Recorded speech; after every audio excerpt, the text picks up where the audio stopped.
7% abajo el West Texas. Hoy, ¿por qué es noticia el petróleo? Porque ha hablado el príncipe Abdulaziz bin Salman, ministro de Energía de Arabia Saudí y al final encargado de todo el tema petrolero de Arabia Saudí, uno de los principales productores de petróleo de la OPEP. Además, suele llevar bastante la voz cantante de la Organización de Países Productores de Petróleo. El ministro de Energía de Arabia Saudí además suele soltar bastantes perlas y este ha sido uno de esos días. Ha llamado cínicos a los que no se creen que ellos y Rusia tengan una buena relación y a su vez ha anunciado que van a exponer los datos mensuales de producción de crudo de Rusia, aunque Rusia de forma oficial no los publique. Y de cuando en cuando hoy también ha lanzado algún dardo que otro a aquellos medios de comunicación que en su opinión enmarañan la verdad sobre lo que hace la OPEP. Medios que, por cierto, no han sido invitados en el seminario donde hoy ha hablado el ministro de Energía de Arabia Saudí. Pero vamos por partes porque siempre que habla Abdulaziz bin Salman sube el pan, no tanto el petróleo, eso sí. Hoy ha hablado del recorte de producción que hizo la OPEP tras la reunión del mes de junio, un recorte que, recuerden, era voluntario y unilateral por parte de Arabia Saudí, y hoy el país ha intentado explicarlo. Van a escucharlo ustedes ahora en inglés, en uno de los 4 fragmentos más destacados que hemos seleccionado de su intervención esta mañana. Pero van a ver enseguida que en ese primer fragmento el ministro saudí es casi tan contundente como misterioso. Habla de un recorte, de que era un recorte que tenían que hacer, habla de cumplir con expectativas que tenía el mercado, pero no menciona nada sobre cuáles son esas supuestas expectativas que se debían cumplir, ni menciona por qué dice que Arabia Saudí tenía que hacerlo. Escuchen. People sometimes ask, why then you had to do as Saudi Arabia the voluntary cut? And my answer is very simple. We had to do it because there was another ask for the market, a more immediate ask or a more immediate expectations of the market that the OPEC Plus would need to do so. If we are to be fair for everybody, and if we wanted everybody to get along, we have to make sure that they maintain their focus on the more relevant, more long-term issues, and to create another ask Aunque es cierto que casi lo más interesante está en los otros 3 fragmentos que hemos seleccionado aquí en Negocios Televisión. Aquí el resumen es muy sencillo, todo se resume en una palabra sencillito: Rusia. Esta semana Arabia Saudí y Rusia han intentado ir de la mano, habrán hablado, habrán acordado hacer esos anuncios que se sucedieron, ocurrieron a la vez el pasado lunes, hace 2 días. Entonces Arabia Saudí dijo que su recorte voluntario de julio se iba a extender un mes más, al mes de agosto. ¿Y Rusia qué hizo? Pues por su parte anunció que el recorte de 500.000 de barriles de agosto se iba a hacer solo en exportaciones. Se iba a recortar 500.000 de barriles en exportaciones, no en consumo interno. Por si no había quedado suficientemente claro, hoy el ministro de Energía saudí, Abdulaziz bin Salman, ha querido aclarar que el movimiento efectivamente ha sido orquestado y planificado al dedillo, que Arabia Saudí y Rusia habían planeado el anuncio juntos. Y además ha revelado que lo hicieron con un fin. Palabras textuales de Abdulaziz bin Salman, dice: lo hacemos para mitigar el cinismo sobre lo que estaba pasando entre Arabia Saudí y Rusia, dando a entender que medios de comunicación estaban intoxicando la relación que se suponía que era mala, según los medios, entre Arabia Saudí y Rusia. Vamos a escucharlo mejor. In the last move this week, yes, we went on continuing with our voluntary cut, but again, part of what we have done with the help of our colleagues from Russia was also to mitigate the cynical side of the spectators on what is going on between Saudi Arabia and Russia in that specific matter. I think it's quite telling to see us on Monday coming out with not only our own extension of the 1 million, but also with validation from the Russian side that they will do 500 from export. Está claro, ¿no?, que Arabia Saudí quiere acallar a todo aquel que intente hacer mala prensa sobre su relación con Rusia. Dice, por lo menos en estas materias, lo ha aclarado él mismo, ¿eh?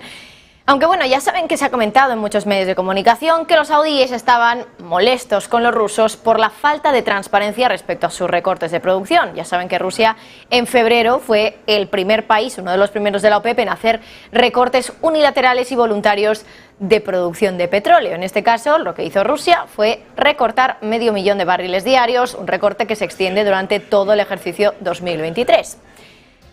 Pero aquí se lo hemos contado muchas veces, Rusia no publica sus datos de producción de petróleo. Y en la publicación que hace mensual, en el informe mensual de la OPEP, donde hay estimaciones sobre cuáles son los datos de producción de cada país, Rusia no aparece. Y ya saben que la OPEP ahora lleva un signo de más, OPEP Plus, y ese plus es Rusia. Pero ahí no aparece. Nunca tenemos datos de la OPEP de lo que está haciendo Rusia. Y así es imposible saber si de verdad los rusos están cumpliendo con su palabra y no están dejando solos a los saudíes, que sí que van a bajar la producción de petróleo y que pueden encima comerse la no subida de los precios, como está pasando ahora, si los rusos no acompañan en esas bajadas de producción, puesto que al final Rusia también es una gran potencia petrolera y si no cumple con sus promesas de recortar el petróleo, no va a bajar ese petróleo, Arabia Saudí va a recortar su producción y al final va a fastidiarse, entre comillas, por dos motivos, por bajar la producción y por otro lado, por no aumentar ese precio del petróleo porque los demás no están realizando esos recortes que habían prometido. Pero da la sensación de que lo que está intentando el ministro saudí con estas palabras es matar todos los rumores sobre la presunta mala relación entre Arabia Saudí y Rusia. Aún así, también les digo, Arabia Saudí parece que sigue un poco con la mosca detrás de la oreja con eso de la transparencia, o más bien la falta de transparencia, por parte de Rusia. Fíjense lo que ha anunciado hoy Abdulaziz bin Salman, porque también lo que ha dicho el ministro saudí es que van a contratar a un grupo de expertos independientes para verificar cuánto produce Rusia mes a mes. Escuchen.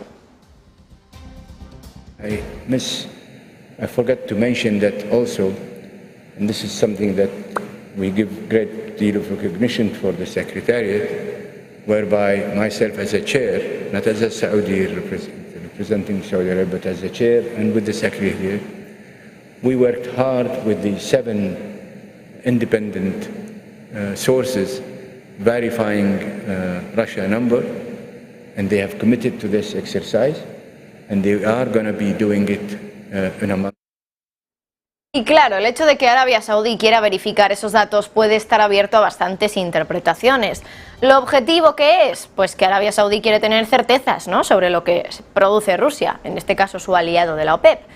La cuestión es que si la relación está tan bien como nos dice el ministro de Energía, parece que Arabia Saudí sigue sin tener realmente información de primera mano de Rusia sobre cuánto realmente está produciendo. Pero además, Abdulaziz bin Salman también ha anunciado, o ha hablado más bien, del anuncio que ha hecho Rusia esta semana. Un anuncio que podía resultar algo confuso, puesto que podía aparecer un nuevo recorte de producción, que no se hubiera dado ya, pero lo cierto es que los expertos coinciden, ayer lo hablábamos con Diego Mateos, en que es un recorte realmente que hace referencia al recorte que se anunció ya en febrero y que acabaría a finales de 2023 y que la novedad estaba realmente en que ahora esa menor producción iba a notarse solo en exportaciones. Antes se podía notar en la parte de exportaciones, pero también en la parte de consumo interno, y ahora solo se va a notar en exportaciones. Es decir, que las exportaciones de Rusia, según el Kremlin, ahora van a bajar en 500.000 barriles diarios. Y eso a Arabia Saudí le gusta, porque significa que todo ese recorte de producción se va a notar en el mercado exterior, que es donde le importan los precios a Arabia Saudí. Lo decía así el ministro. And for them to choose, and I would have to give it to them, that it was a voluntary cut that was not imposed in them, it was actually genuinely was delivered by them, including delivering that they will do it from their exports, because it is more meaningful for people to gauge whether this commitment. Parece que hoy la comparecencia del ministro saudí va con el objetivo de acallar a todo aquel que hasta ahora estaba intentando, como él sugiere, intoxicar la relación entre los saudíes y los rusos, aunque lo cierto es que él mismo, al anunciar que tienen que verificar la producción de petróleo de Rusia, admite que Arabia Saudí no es consciente de cuáles son los datos de Rusia y de que no hay transparencia. Vamos ya con la siguiente clave de esta tarde. Ahora mismo también nos vamos a fijar en la geopolítica, en más cuestiones de geopolítica, pero esta vez para hablar en la relación, o para hablar de la relación más bien, de otros dos países, Estados Unidos y China. Es 5 de julio, quedan 24 horas aproximadamente para que comience el viaje de la secretaria del Tesoro de Estados Unidos, Janet Yellen, a China. Y se va a producir justo después de que Pekín haya retrasado sine die la visita del alto representante de política exterior de la Unión Europea, Josep Borrell, a China. Es decir, Europa no, pero Estados Unidos sí. ¿Por qué no retrasa China el viaje de Yellen? Se va a seguir produciendo, con lo cual, desde luego que este viaje no puede ser más interesante. Y el momento también de ese viaje no puede ser más importante. Justo en un momento donde va a ponerse en marcha en China esa ley contra el espionaje, que hace que Estados Unidos tenga miedo de que, bueno, pues China pueda someter a castigos por presunto espionaje a empresas y ciudadanos de Estados Unidos, justo en un momento en el que China además ha puesto también controles más estrictos sobre las exportaciones de algunos metales, el germanio y el galio, y ahora, justo en este momento, es cuando Yellen viaja a China para relajar estas tensiones. Desde luego que no puede ser momento más interesante. La pregunta, ¿va a conseguir relajar esas tensiones o no? ¿Con qué expectativas va Janet Yellen a China? ¿O con qué expectativas se espera desde la Casa Blanca que vaya Janet Yellen? ¿Qué esperan conseguir de esa reunión que van a tener con el gobierno de China, entre el gobierno y Janet Yellen? Bueno, pues atención, porque hay varias declaraciones interesantes también de grandes esferas, de altas esferas también en los Estados Unidos. Por ejemplo, la del presidente del Consejo Nacional de Comercio Exterior. Ha dicho que el viaje de Janet Yellen a China va a definir la nueva normalidad y que va a establecer un suelo en las relaciones bilaterales entre Estados Unidos y China. Pero eso sí, a veces de lo que nos olvidamos es que todavía Estados Unidos tiene puestos aranceles sobre productos chinos y además con un valor importantísimo, de 360.000 millones de dólares. No tiene pinta además de que Janet Yellen vaya a intentar conseguir algo o vaya a intentar ceder más bien con este tema, por lo menos. No sé si conseguirá algo entonces.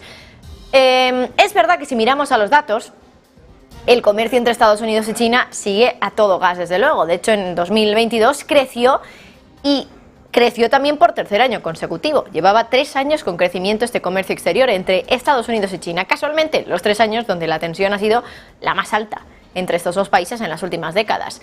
Lo más importante al final es que esa reunión de los próximos días en los que Yellen va a estar en China podría ser monopolizada por cuestiones económicas y de comercio. Ya saben que el hecho de que vaya Yellen a China también es verdad que más allá de lo que se puede hablar en términos económicos, ya de por sí está muy cargado de simbolismo. Incluso, bueno, también podría ser una manera de preparar algo mucho más grande. Y ahí lanzo un poco también la pregunta, ¿puede ser que Janet Yellen esté intentando preparar el terreno para que se pueda producir pronto una reunión entre Xi Jinping y Joe Biden? Porque desde luego que en los últimos meses hemos escuchado más de una vez a Joe Biden decir que no le importaría reunirse con Xi Jinping. No tiene pinta de que realmente haya habido un acercamiento entre ambos para poder reunirse o entre ambas administraciones, pero Joe Biden lo ha dejado caer en algún discurso. Desde el Centro de Estudios Estratégicos Internacionales de Estados Unidos dicen que el viaje de Yellen es más que un paso adelante para prepararse para una posible reunión entre ambos presidentes. ¿Dónde se podría celebrar esa reunión que dicen desde este centro? Pues apúntense la fecha, porque podría ser en noviembre de este año y en Estados Unidos, en el Foro de Cooperación Económica de Asia-Pacífico, que se celebra allí en Estados Unidos a mediados del mes de noviembre. Es verdad que en los últimos años los grandes jefes económicos de ambos países apenas han hablado, pero también es cierto que Yellen se reunió en enero con el que entonces era el viceprimer ministro de China, se reunió en Zúrich. Pero ahora a Yellen le toca reunirse con su sucesor, He Lifeng. Y en este caso estamos hablando de un hombre con un perfil que realmente podría dificultar un poco el entendimiento con Janet Yellen. Es una persona del gobierno de Xi Jinping muy fiel al presidente, a Xi Jinping.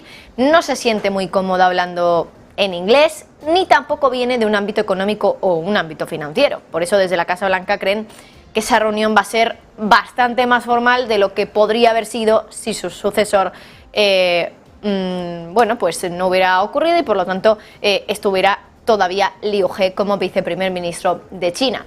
Veremos en qué queda, pero hay que estar muy pendientes porque a partir de mañana comienza ya ese viaje de Janet Yellen a China desde el 6 al 9 de julio y es especialmente importante por todo lo que hemos comentado: ley contra el espionaje, controles a las exportaciones de metales como el germanio y el galio de China a Occidente, y justo en un momento donde las tensiones entre Estados Unidos y China están a flor de piel y en un momento donde China ha retrasado sine die la visita de otro gran líder político del otro polo occidental, Europa, en este caso Josep Borrell. Veremos si en este caso también en el viaje de Yellen vemos un tono conciliador como el que tenía Anthony Blinken cuando viajó allí hace semanas, aunque después parece que ese tono conciliador tuvo que romperse un poquito porque Joe Biden llamó dictador, como ya saben, a Xi Jinping. Vamos con la última clave esta tarde. Vamos a cambiar radicalmente de asunto para hablarles de una curiosidad en esta última clave, porque en los años 60, vamos a ir al pasado, las personas creían que el futuro iba a ser un mundo lleno de coches voladores. Sin ir más lejos, piensen en la película Chitty Chitty Bang Bang, que fue un exitazo en 1968 concretamente. La trama iba sobre un inventor, Caractacus Potts, convertía a un coche de carreras antiguo en un vehículo mágico que era capaz de volar, de también navegar por el agua. Y es cierto que antiguamente las personas se imaginaban que el coche del futuro iba a poder volar.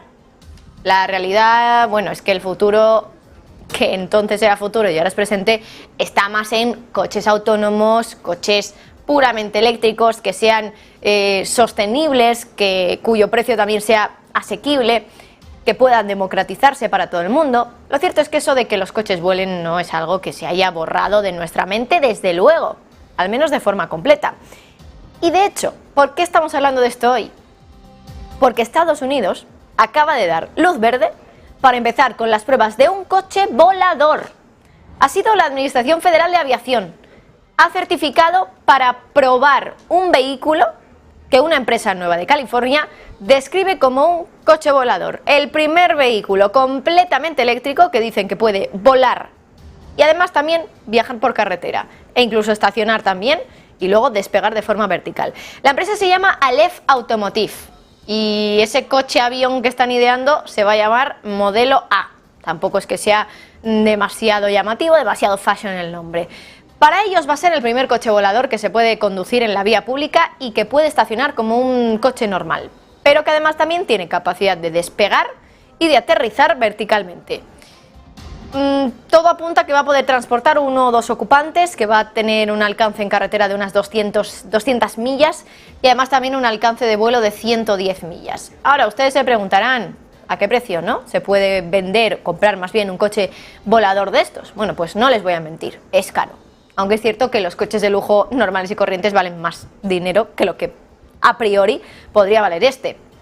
La compañía Aleph Automotive, espera vender ese coche por unos $300.000 cada uno. Y espera hacer, atención con esto, la primera entrega a finales de 2025, es decir, en algo más de 2 años. Tampoco está tan lejos.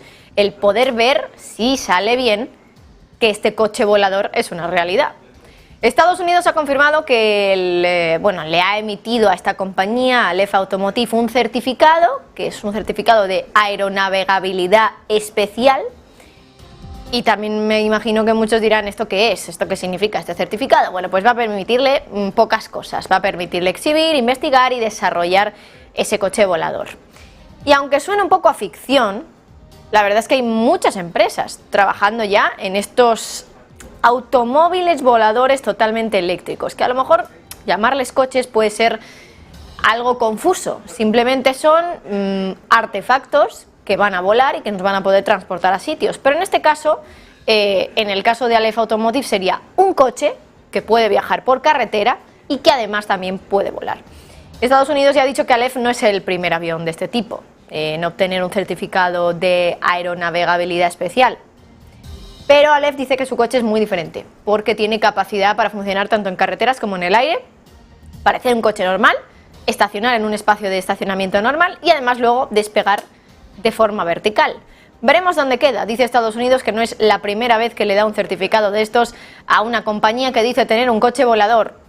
Bueno, pues vamos a ver si realmente tenían razón las personas de 1960 cuando se esperaban que el futuro iba a ser un futuro con coches voladores. Todavía no ha sido así, han pasado bastantes décadas, así que veremos si sale adelante este proyecto de Aleph Automotive. Son las 3:26.